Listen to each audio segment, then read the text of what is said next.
Shalom Israel disperso en todas las naciones. Continuamos desenmascarando la teología de reemplazo en la parte 13ª. Hoy vemos la 16ª falsificación. Dicen que habrá un rapto secreto y que hay 7 dispensaciones y que hoy estaríamos en la dispensación de la gracia. ¿Qué de verdad hay en esto? Vamos a ver la historia de los conceptos antes de nada. Dele like, suscríbase, para que pueda usted seguir con nosotros más y más, sigamos avanzando en el estudio de las Escrituras. En el nombre de Yeshua, el Mesías, nuestro soberano. Primeramente vamos a ver la historia de estos conceptos. La noción del rapto secreto antes de la tribulación, cuando aparece, no existe en la Biblia, no existe en los primeros 1000 años, ni siquiera en los 700 años posteriores, 1700 años de la historia de la congregación del Señor. No hay. ¿Cómo es que sucede que se inicia a hablar de esto? Un jesuita chileno llamado Immanuel Lacunza escribe en el año 1747 una obra que fue publicada de recién en 1816, titulada La venida del Mesías en gloria y majestad. Escribió esto este jesuita a fin de dejar espacio para todos los acontecimientos de la tribulación y evitar que se propague la idea difundida en el protestantismo de que la gran ramera del Apocalipsis es Roma y el sistema católico romano, como se decía eso en el mundo de los primeros protestantes. De esa manera es que él llegó a esta conclusión, no escritural, no bíblica, de que debía de haber una separación de tiempo entre el llamamiento de los creyentes y la venida real física del Mashiach, visible. Esta fue la base histórica que se convirtió en lo que es ahora la equivocación corrientemente enseñada y más aceptada en el sentido de que Yeshua viene 3 veces, cuando vino la primera y todavía 2 veces más. Nunca hablaron de esto los discípulos ni los padres de la iglesia en la historia. Cuando hablamos de padres de la iglesia hablamos en sentido teológico, ¿verdad? Nunca hablaron de eso. Entonces, la segunda venida sería de una manera secreta a buscar a su pueblo. Y la tercera sería ya con su pueblo. Así dicen. Lacunza escribió bajo el seudónimo de Rabbi Ibn Ezra. Era un seudónimo de un judío que existió en la Edad Media. Para infiltrar el protestantismo fue que puso este seudónimo y evitar que se enseñe que la gran ramera del Apocalipsis es Roma. Usó este seudónimo a fin de hacer creer a los protestantes que era un cristiano hebreo con una postura judía tradicional. Desdichadamente, parte del judaísmo mesiánico actual o de raíces hebreas de origen gentil se aferra a esta postura como una postura judía, cuando no lo es. Los 4 volúmenes de Lacunza llegaron a la biblioteca del arzobispo de Canterbury en Inglaterra y su bibliotecario, el doctor Maitland, hizo circular al mundo de habla inglesa la falsa invención católico-romana jesuita del siglo XVIII. Él pensó que estaba difundiendo, el bibliotecario de este arzobispo, pensó que estaba difundiendo la obra de un cristiano hebreo o de un judío converso, cuando de hecho era la obra de la orden jesuita. Luego vino el segundo personaje que tuvo que ver mucho con esta teoría en la difusión en el cristianismo. Un joven ministro presbiteriano escocés se sintió tan cautivado por la teoría del rapto secreto de Lacunza que tradujo la obra al inglés. Se llamaba Edward Irving, que él fundó los Irvingitos y se basó en la idea del rapto anterior a la tribulación. Después, el movimiento de los hermanos en Irlanda adoptó este error y comenzó a difundir la literatura sobre ello, afirmando que solo ellos eran la verdadera iglesia de Cristo. Adoptaron la enseñanza con el fin de separar a su única y verdadera iglesia del resto de los falsos hermanos. Encontraron la teoría divisiva del rapto anterior a la tribulación lo más conveniente a sus prácticas de excomuniones masivas de herejes, cuyo castigo definitivo sería quedarse atrás. Te vas a quedar en el del rapto. Como hoy muchos predicadores pentecostales amenazan con este castigo a cristianos poco santos o tibios, te vas a quedar. Los hermanos, llamados así, excomulgaron incluso al legendario George Mueller, campeón de los pobres huérfanos, que dirigió los numerosos orfelinatos de Bristol, Inglaterra, por oponerse a esta teoría del rapto secreto y separado anterior a la tribulación. Figura destacada en la excomunión fue el tercer personaje que aparece, John Darby. John Nelson Darby, que es reverenciado en círculos protestantes, que vivió entre 1800 y 1882, como el fundador lo reverencian del rapto anterior a la tribulación. Él tomó la idea de Lacunza y de Irving y la usó para colocar a los hermanos en un pedestal espiritual superior, relegando a los que no estaban de acuerdo a nivel de herejes de la fe cristiana, cuya definitiva separación de Cristo sería cuando se queden atrás. Fue precisamente esta doctrina que dividió a los creyentes en dos: los que se van y los que se quedan. Muchos fueron excomulgados, perseguidos y más, si no estaban dispuestos a seguir el irvingismo o el darwinismo.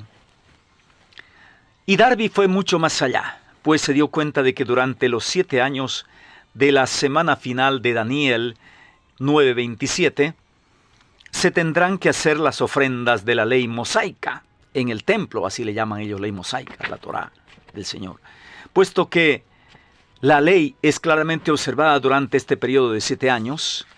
Él llegó a la conclusión de que el cumplimiento de la ley se establecería de nuevo al comienzo de la gran tribulación.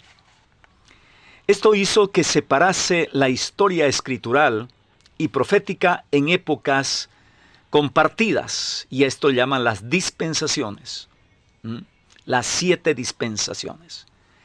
Y aquí pasamos a explicar este otro punto. Las dispensaciones, ¿cuál es la justificación teológica? Las dispensaciones serían una considerable separación de tiempos específicos para varios eventos, según Darby, siguiendo la premisa de que Israel ha sido reemplazado por la iglesia gentil. Tergiversan las escrituras en pasajes donde se suponía, entre comillas, que Israel había dejado de tener valor para el Eterno y que las bendiciones y promesas a Israel se habían transferido a la iglesia gentil, y las maldiciones solamente se habrían de cumplir en los israelitas y en los judíos perversos. Explicó que la época de la ley había finalizado en la cruz, y así dicen hasta ahora algunos, y había comenzado la época de la gracia de la iglesia. Y se escucha decir en los mensajes predicadores que dicen, no, aprovechemos que estamos en la gracia, hermanos, ya se va a terminar, ¿sí?, la dispensación de la gracia.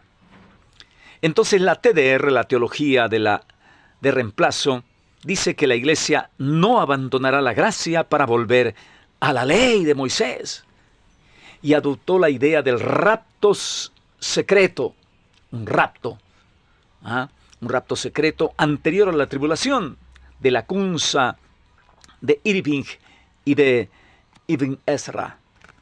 Ya. La iglesia marchándose antes de la tribulación permitiría a Israel, o sea, a los judíos, volver a entrar de nuevo en la época de la ley. en la gran tribulación. Como un castigo se ve la ley, no como una bendición. Darby dijo que al comienzo de la gran tribulación de los 7 años se producirá un retorno a la ley al final de la era de la gracia. Esto creó un problema para la teoría. ¿Cuál fue? ¿Cómo puede volver la época de la ley si la llamada iglesia se encuentra aún aquí? Y consideró entonces la época de la ley como la manera que tenía el Señor de entrar a tratar a Israel en la tribulación. Es decir, solo a los judíos, ya que el Señor trataría de manera exclusiva con Israel. ¿Qué sucede con la iglesia? Seguro que la iglesia no abandonará la gracia para volverse a la ley de Moisés. No, eso no. Y adoptó la idea del rapto anterior a la tribulación, de Irving y de Lacunza y de Darby. Su idea de la iglesia marchándose antes de la tribulación permitiría a Israel, o sea, a los judíos, volver a entrar de nuevo en la época de la ley en la gran tribulación. La película cristiana El Juicio de Claude Ten está entre las 3 películas de más venta en Estados Unidos, seguida por Gladiator.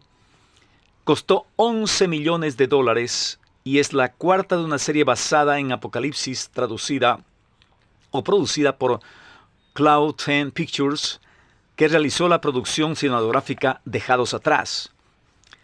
La trama es la continuación de los 3 filmes anteriores de la misma saga, Apocalipsis, Revelación y Tribulación, y que presenta la idea de un rapto secreto y pretribulacional. Entonces, la verdadera congregación, sin embargo, o eclesia del Mashiach, del Mesías rechazado, siempre guardó la ley. Esta es la verdad. Siempre hubo ley desde el principio y siempre hubo gracia.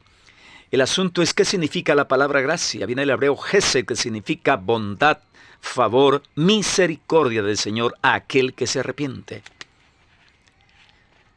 Adán no murió porque estaba la gracia, la bondad, la misericordia. Él tenía que morir el día que peque.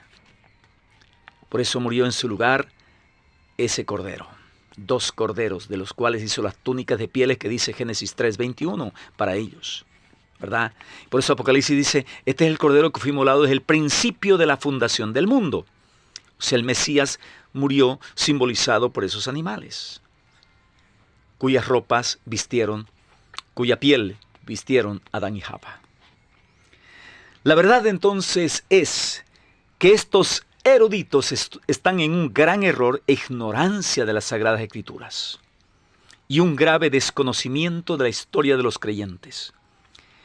Ignoraron por completo las profecías concernientes al rechazo del Mesías por las autoridades religiosas judías y su consecuente muerte en el madero de la cruz.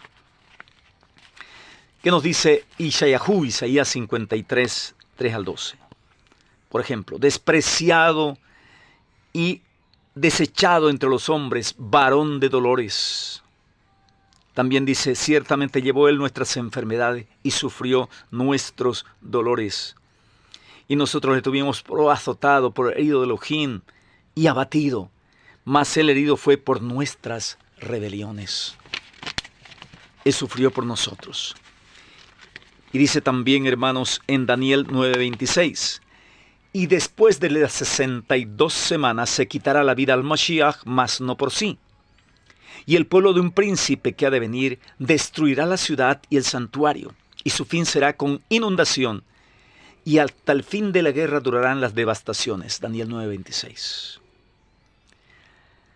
Aun cuando las escrituras son claras al respecto de los padecimientos del Mesías, vemos cómo fueron ignoradas para resultar en muchas creencias como el dispensacionalismo, el antinomianismo, o sea, antinomos, antinorma ley, la teología de reemplazo, el rapto secreto, etc. Doctrinas que fueron reveladas por Hasatán y que sigue fundamentando día a día al pueblo cristiano que no está correctamente siguiendo al Señor los que están siguiendo eso. Y la verdad es que muy contrariamente a que la iglesia ya no debe guardar la ley y sería raptada para no estar en este mundo sometida a la ley como los judíos, en muchos lugares del pacto renovado los creyentes judíos de Jerusalén seguían guardando con celo la Torá de Moshe, la ley de Moisés. Sí, podemos ver eso muy claramente en las Escrituras. Tome su Biblia, lea Maasei, Hechos 3:1. Dice también Hechos 21:20 al 26, cuando el Sheliach Shaul, Pablo, llegó de su tercer viaje misionero, Jacob, el hermano del Señor, le dice: ya ves, hermanos, cuántos millares de judíos hay que han creído y todos son celosos de la Torá, que han creído en Yeshua el Mesías. Eran judíos mesiánicos y eran celosos de la ley. No es que habían dejado la ley a un lado. Además, la verdad también es que los gentiles que aceptan a Yeshua el Mesías dejan de ser gentiles, ya no son más gentiles y pasan a ser ciudadanos de Israel y descendientes de Abraham, israelitas en esencia. Vea usted Efesios 2:12, que dice la palabra del Señor, que antes estaban alejados de la ciudadanía de Israel, antes, ¿sí? Ahora ¿qué son? Son israelitas. ¿Qué dice en 1 Corintios 12:1? Acerca de los dones espirituales, hermanos, no quiero que ignoréis como cuando se os llevaba de los ídolos mudos cuando erais gentiles. Como cuando erais gentiles se os llevaba a los ídolos mudos. Erais, ahora ya no. Una vez que aceptan al Mesías ya dejan de ser gentiles, goim. ¿Se vuelven qué? Israelitas, según lo que dice Efesios 2:12. Entonces, pero ni la mentalidad antisemita grecorromana, ni la mentalidad antisemita germano-anglosajona protestante Made in USA pueden aceptar esto. Las Escrituras, hermanos. La gran verdad, además, es que la palabra de Elohim concede una importancia capital al pueblo físico de Israel, a la nación judía. Y como dice Mijael Leví Ayala, no es posible hablar del dispensacionalismo y del reemplazo sin hacer siquiera una alusión al antijudaísmo, ya que éste sentó las bases de estos conceptos dispares durante siglos en la iglesia. Ya vimos la historia del cristianismo, que fue precisamente el olvido de las raíces hebreas de nuestra fe y su sustitución por ideas y filosofías grecorromanas en el siglo IV con Constantino y otros sucesos que llevó muy temprano al cristianismo a su decadencia. Por tanto, los que estaban reunidos, dice en Maasei, Hechos 1:6-8, le preguntaron al Mesías diciendo, después que el Mesías había resucitado y les daba sus últimas instrucciones durante 40 días antes de irse a los cielos: soberano, oh Señor, ¿restituirás el reino a Israel en este tiempo? Eso estaba muy claro en la mente de todo judío sadik, o sea, justo y estudioso de las Escrituras.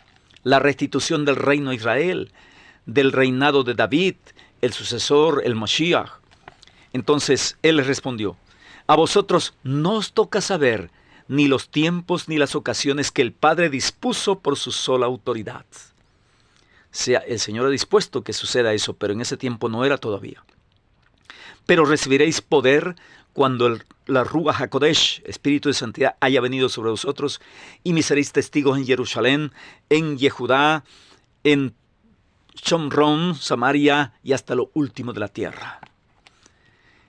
Y ver, entonces vemos nosotros que con estos textos que el Señor está hablando de que el reino iba a ser restituido a Israel, no es que queda desechado Israel. Ahora, también dice en Lucas 21:20-28, que hay un tiempo nomás en que el Señor estableció para juicios contra su pueblo judío, pero que después pasará algo. Mira lo que dice: cuando veáis a Jerusalén sitiada de ejércitos, sabed entonces que ha llegado su destrucción.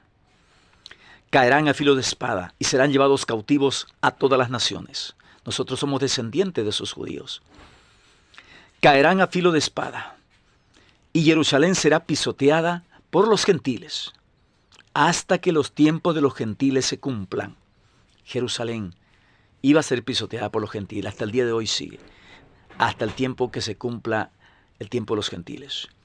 Y entonces habrá señales en el sol, en la luna y en las estrellas, y en la tierra habrá angustia de las naciones por la confusión ante el rugido del mar y del oleaje. Los hombres se desmayarán a causa del terror y de la expectación de las cosas que sobrevendrán al mundo habitado, porque los poderes, las potencias de los cielos serán sacudidas. Entonces verán al Ben Adam, al Hijo del Hombre, al hombre. Quiere decir en realidad Ben Adam, el gran hombre, viniendo en una nube con poder y gran gloria. Cuando estas cosas comiencen a suceder, mirad y levantad vuestras cabezas, porque vuestra redención está cercana. Lucas 21, 20 al 28. Está hablando de la tribulación que vendría, que no dice que se va la iglesia para no ver esa tribulación ni experimentarla. También dice después el mismo Shaul Pablo en Romanos 11. Pregunto pues, ¿acaso tropezaron los israelitas para que cayesen? De ninguna manera. Más bien, con la transgresión de ellos ha venido la salvación a los goim, a los gentiles, para que ellos sean provocados a celos.